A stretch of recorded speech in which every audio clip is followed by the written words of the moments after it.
everyone, let's talk about লাল গোলাপি I mean Realme C3 এই লাল সুন্দরীর সাথে একটা লং টাইম কাটানোর মতো সুযোগ হয়েছিল আমার। তো আমার কি এক্সপেরিয়েন্স ছিল, কেমন কি আমার সাথে বিহেভ করলো, সেই সমস্ত বিষয়গুলো আজকে ভিডিওতে আলোচনা করব। একই সাথে আপনাদের জন্য আরও একটা সুখবর রয়েছে। আমাদের অলরেডি একটা গিভওয়ে চলছে, আপনারা জানেন, কিন্তু এই ভিডিওতেও আরও একটি গিভওয়ে অ্যানাউন্স করতে যাচ্ছি এবং আপনারা আরও একজন লাকি উইনার পেয়ে যাবেন সেই গিফটটি। অবশ্যই এই ভিডিওতে সেই বিষয়ে আলাপ করব। তো আজকের এই রিভিউ ইউনিটটি আমাদের কাছে পাঠিয়েছে স্মার্ট ভ্যালি, যাদের শপ রয়েছে বসুন্ধরা সিটির 5 ফ্লোরে। স্মার্ট ভ্যালি বসুন্ধরা সিটির খুবই জনপ্রিয় একটি নেম এবং তার সম্বন্ধে অলরেডি হয়তো আপনারা সবাই জেনেছেন। সেখানে এই স্মার্টফোন সহ সমস্ত রকমের স্মার্টফোনগুলোই অ্যাভেলেবেল রয়েছে, অর্থাৎ বর্তমান সময়ের সমস্ত টপ লেভেলের স্মার্টফোনই তাদের কাছে পেয়ে যাবেন। আমার ভিডিও ডেসক্রিপশনে তাদের শপের সমস্ত রকম ডিটেলস দেওয়া থাকলো।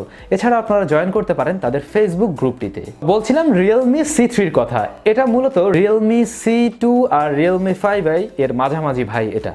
তো এটা নিয়ে আজকে কথা বলা যাক, এটা কেমন হবে। বর্তমানে 12,000 টাকার আশেপাশে এটা পাওয়া যায়, তবে ফিক্সড দামটা আমি এই মুহূর্তে বলছি না। অবশ্যই ভিডিও ডেসক্রিপশন চেক করে দেখবেন, কারণ দাম কিছুটা আপডেট করছে করোনা ভাইরাসের জন্য। অবশ্যই ভিডিও ডেসক্রিপশন থেকে দেখে নিতে পারেন। তো যাই হোক, এর একটি ফুল রিভিউ নিয়ে আমি থাকছি স্যাম, আপনারা দেখছেন SamZone। যারা নতুন রয়েছেন সাবস্ক্রাইব করে আমাদের সাথেই থাকুন।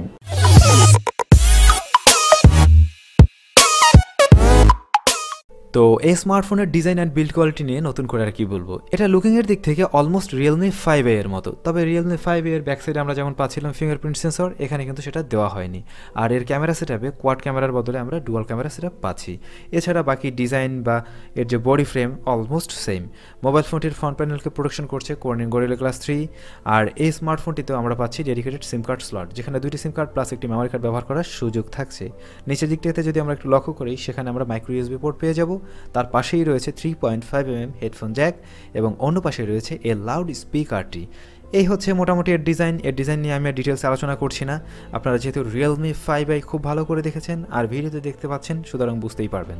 Realme C3-তে আমরা ডিসপ্লে হিসেবে পাচ্ছি 6.5 ইঞ্চ IPS LCD প্যানেল, যেটা কিনা একটি 720p রেজলিউশনের ডিসপ্লে। এই ডিসপ্লেটা অলমোস্ট Realme 5i এর মতোই, তবে আপনি যদি পাশাপাশি কম্পেয়ার করেন সেই ক্ষেত্রে Realme 5i এর ডিসপ্লেটা তুলনামূলকভাবে কিছুটা বেটার রেজাল্ট করতে পারছিল। শার্পনেসও একটু বাড়তি মনে হচ্ছিল এবং ব্রাইটনেসও একটু বেশি ছিল। তবে Realme C3 ডিসপ্লেও খারাপ নয়, অবশ্যই ভালো লাগবে, যথেষ্ট ভালো কালার দিতে পারে।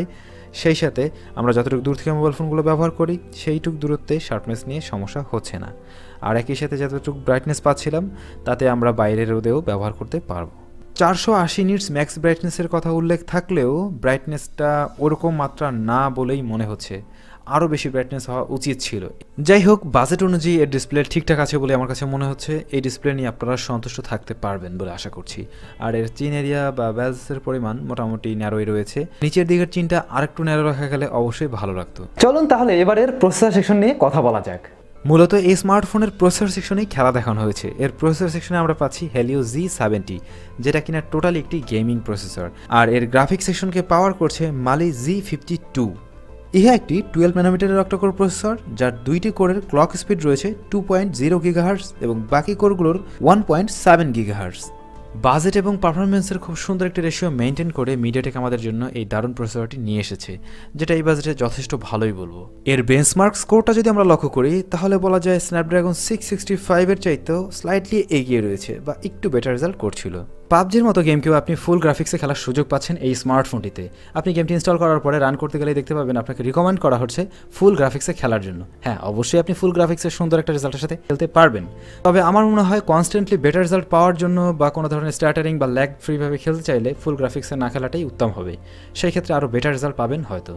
গেমিংয়ের ক্ষেত্রে তেমন কোনো হিটিং ইস্যু ছিল না, অনেকেই বলছে অনেকেরটা হিটিং ইস্যু একটু পাচ্ছে, তবে আমার যা মনে হলো যতটুকু হিটিং ইস্যু এটা সহনীয় মাত্রার বা এটা স্বাভাবিক। Asphalt 9-এর মতো হেভি গেমকেও আপনি রান করতে পারবেন এই স্মার্টফোনটিতে এবং যার রেজাল্টও মোটামুটি বেশ ভালোই ছিল। তবে আপনি কিছুটা স্টার্টারিং পাবেন আর গ্রাফিক্সের দিক থেকে একটু লো মনে হবে বা গ্রাফিক্সটা আপনি অত সুন্দর পাবেন না, তবে আপনি যথেষ্ট স্মুথনেসের সাথেই খেলতে পারবেন। সত্যি কথা বলতে এর পারফরমেন্স নিয়ে আমি সন্তুষ্ট। আর এই স্মার্টফোন রেগুলার ইউজেসে মাল্টিটাস্কিং বলেন বা আমরা নর্মালি যে ধরনের অ্যাপ্লিকেশনগুলো ব্যবহার করে থাকি ফেসবুক, ইউটিউব বা এই টাইপসের জিনিসপত্র চালাতে আপনার কোনো ধরনের সমস্যা হচ্ছিল না।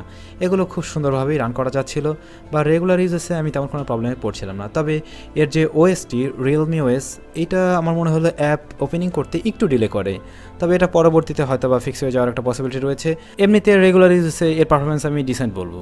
র্যাম ভ্যারিয়েন্ট হিসেবে 3টি ভ্যারিয়েন্ট রাখা হয়েছে, 232, 332 এবং 464। তবে ভালো বিষয় হচ্ছে ব্যাটারিতে কিন্তু একে কেউ পিছনে ফেলতে পারছে না। ব্যাটারি হিসেবে দেওয়া হয়েছে 5000 মিলিঅ্যাম্পিয়ারের ব্যাটারি, যা দিয়ে একদিনের বেশি সময় ব্যবহার করতে পারছিলাম। রেগুলার একজন মানুষ যেভাবে ব্যবহার করে সেরকমটাই ব্যবহার করেছিলাম, এবং সেই ক্ষেত্রে কোনো ধরনের সমস্যা হয়নি একদিনের বেশি সময় চালাতে। আমার মনে হয় একেবারে হেভি ইউজিং করলেও আপনি 10 ঘন্টার মতো স্ক্রিন অন টাইম পেয়ে যাবেন এর থেকেই। তবে চার্জ করতে অনেক লং টাইম লাগছিল, কারণ এর সাথে দেওয়া হয়েছে একটি 10 ওয়াটের চার্জার, যা দিয়ে 2 ঘন্টার অধিক সময় লেগে যাবে ফুল চার্জ করতে। তো বন্ধুগণ, ভিডিওর এই পর্যায়ে আপনাদেরকে গিভঅ্যাওয়ের বিষয়টা শেয়ার করে নিচ্ছি। অলরেডি আপনারা সবাই জানেন আমাদের চ্যানেলে একটি গিভঅ্যাওয়ে চলছে এবং সেখানে 7টি গিফট আইটেম আপনাদের জন্য রাখা হয়েছে। তারপরেও আমি চিন্তা করলাম আরও একটি গিভঅ্যাওয়ে আপনাদের জন্য করা যায় কি না। আর গিভঅ্যাওয়েতে কীভাবে অংশগ্রহণ করবেন সেটা খুবই সহজ ব্যাপার। জাস্ট আমাদের এই চ্যানেলটি সাবস্ক্রাইব করুন, সাবস্ক্রাইব করার পর আমাদের ফেসবুক গ্রুপটিতে অংশগ্রহণ করুন। আমার ভিডিও ডেসক্রিপশনে ফেসবুক গ্রুপের লিঙ্কটি পেয়ে যাবেন। গ্রুপটিতে জয়েন দিন, জয়েন দেওয়ার পরে আমি অ্যাপ্রুভ করে দেবো এবং গ্রুপের প্রথম পোস্টটিতে সমস্ত রকম ডিটেল দেওয়া আছে কীভাবে আপনি গিভঅ্যাওয়েতে অংশগ্রহণ করবেন। যেহেতু আমি প্রত্যেক সপ্তাহে গিভঅ্যাওয়ে অ্যারেঞ্জ করার চিন্তা ভাবনা করছি, তাই আমরা প্রত্যেক সপ্তাহের জন্য একটি করে গিফট আইটেম রাখবো। আর এবারের গিফট আইটেম হচ্ছে এই যে এটা 10,000 মিলিঅ্যাম্পিয়ারের একটি পাওয়ার ব্যাংক, যেটা কিনা রেডমি ব্র্যান্ডের। তো এই জিনিসটা পেয়ে যাবেন লাকি উইনার। সুতরাং আর দেরি না করে আমাদের ফেসবুক গ্রুপটিতে জয়েন করুন এবং অবশ্যই স্যামজনকে সাবস্ক্রাইব করে নেবেন। রেয়ার প্যানেল আমরা পাচ্ছি ডুয়াল ক্যামেরা সেটআপ, যার একটি হচ্ছে 12 মেগাপিক্সেলের এবং অন্যটি হচ্ছে 2 মেগাপিক্সেলের, যা ডেপথ সেন্স করবে। তো এর ক্যামেরা সেটআপের যে স্পেসিফিকেশন অর্থাৎ 12 মেগাপিক্সেলের যেটি, সেটা কিন্তু Realme 5 এর সাথে মিলে স্পেসিফিকেশনের দিক থেকে। তবে Realme 5 এর ক্যামেরার কোয়ালিটি এর থেকে কিছুটা উন্নত আমার কাছে মনে হলো।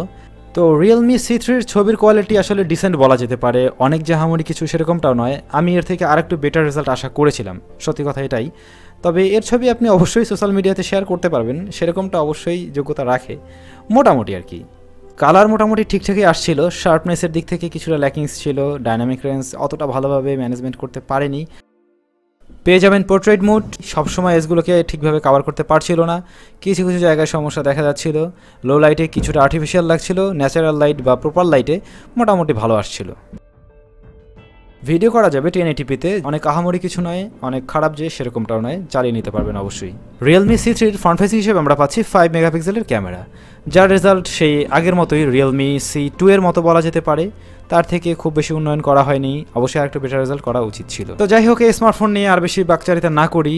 আমার যা মনে হলো Realme C3তে মূলত গুরুত্ব দেওয়া হয়েছে এর প্রসেসর সেকশনে, বাদবাকি জিনিসে খুব একটা উন্নয়ন আনা হয়নি। সে আগে Realme C2 এর মতোই রয়েছে, শুধুমাত্র এর প্রসেসর সেকশনটাকেই বাড়িয়ে দেওয়া হয়েছে, যার ফলে আপনি গেমিং এর রেজাল্টটা মোটামুটি ভালো পাচ্ছেন এরকম একটা বাজেট থেকেই। তো অনেকগুলো ভালো বৈশিষ্ট্য বললাম, এতে কি কি ছিল সমস্ত জিনিসগুলো জেনেছেন। এবারে এর কিছু নেগেটিভ দিক বলতে পারি, যেগুলোর জন্য হয়তো আপনি স্মার্টফোনটা নেবেন না বা আপনার কাছে এগুলো মাইনাস পয়েন্টগুলো মনে হতে পারে। প্রথমত, স্মার্টফোনটিতে আমরা ফিঙ্গারপ্রিন্ট সেন্সরটি পাইনি, এইটা সবচেয়ে বড় মিসিং পার্ট মনে হয়েছে। আমার মনে হয় Realme এরকম বাজেটে এসে এখন দিলেই দিতে পারতো। সেই সাথে আমরা এর থেকে আরও একটি লেন্স আশা করতে পারতাম, যদি এখানে 3টা লেন্স দেওয়া যেত অবশ্যই খারাপ কিছু হতো না, অবশ্যই ভালো লাগতো।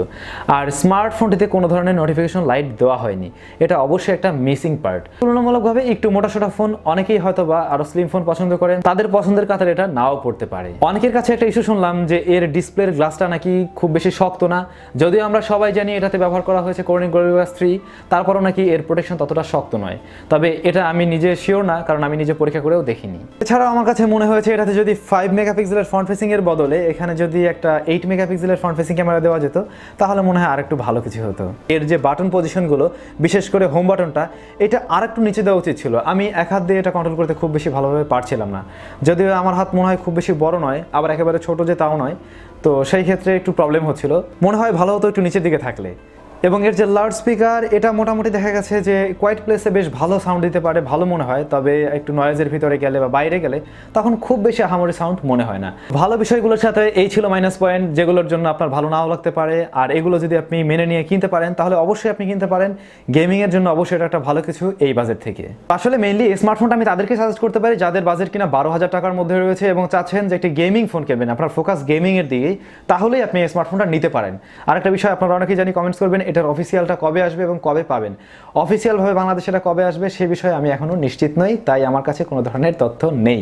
তো বন্ধুগণ, আজকের ভিডিওটি কেমন লাগলো? ভিডিওটি ভালো লাগলে লাইক করবেন, কমেন্টস করবেন আর শেয়ার করতে পারেন বন্ধুদের সাথে। সবাই অনেক অনেক ভালো থাকুন, সুস্থ থাকুন, দেখা হবে পরবর্তী ভিডিওতে। নাও সাইনিং আউট।